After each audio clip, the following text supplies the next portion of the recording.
आज आपण मकर संक्रांत स्पेशल तिळाची वडी कशी करायची ते बघणार आहोत।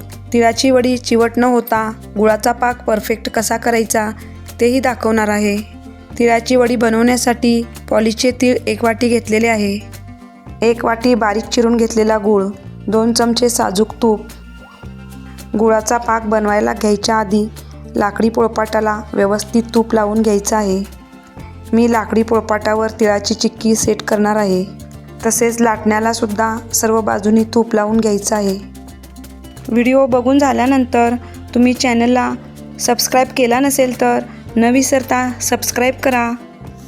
आता गॅसवर कढई ठेवून त्यामध्ये तीळ घालून घ्यायचं। अगदी मंद आचेवर तीळ एकसारखे हलवत खमंग भाजून घ्यायचे आहेत।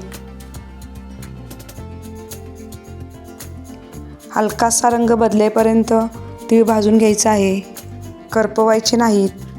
तीळ भाजून झालेले आहेत। भाजलेले तीळ एका ताटात काढून घ्यायचे आणि थंड होण्यासाठी ठेवून द्यायचं।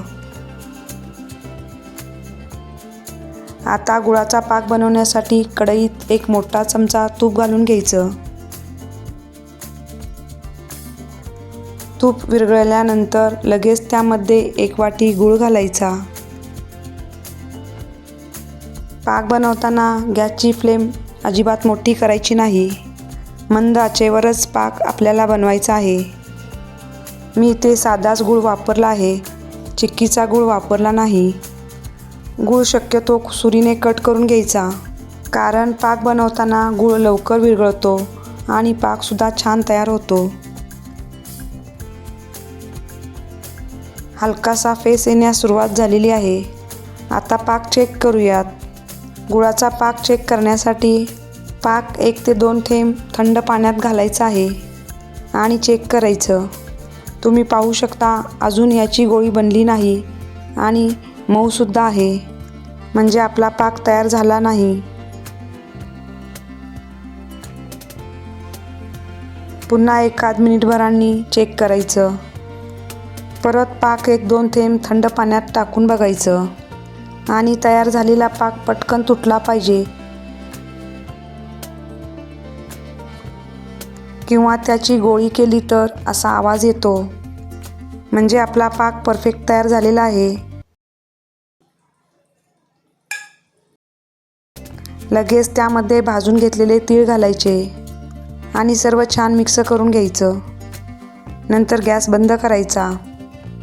व्हिडिओला लाईक केल्यानंतर कमेंट बॉक्समध्ये हाईपचे ऑप्शन येते, तरी हाईपचे बटन प्रेस करून माझ्या व्हिडिओला सपोर्ट करा। लगेचच हे तयार केलेलं मिश्रण तूप लावलेल्या पोळपाटावर घालून घ्यायचं। इथून पुढची प्रोसेस फास्ट करायची आहे। सुरुवातीला हे मिश्रण एखाद्या वाटीने पसरवून घ्यायचं, कारण हे मिश्रण खूप गरम असतं। नंतर लाटण्याने एकसारखं लाटून घ्यायचं। हे सर्व गरम असतानाच करून घ्यायचं आहे। एकसारख्या थोड्या जाडच लाटून घ्यायच्या। खूप पातळ लाटल्या तर वड्या तुटू शकतात। नंतर याच्या गरम असतानाच वड्या कापून घ्यायच्या। मी इथे पिझ्झा कटरने वड्या कापल्या आहेत, तुम्ही सुरीने सुद्धा कापू शकता। आपल्याला हव्या त्या आकारात वड्या कापून घ्यायच्या। तयार झाल्या आहेत मस्त टेस्टी खुसखुशीत तिळाची वडी। व्हिडिओ बघून झाल्यानंतर व्हिडिओला न विसरता लाईक करा, शेअर करा आणि कमेंट करायला विसरू नका। तरी तुम्ही सुद्धा संक्रांतीला अशा पद्धतीने तिळाची वडी बनवून बघा, तुम्हाला नक्की आवडेल।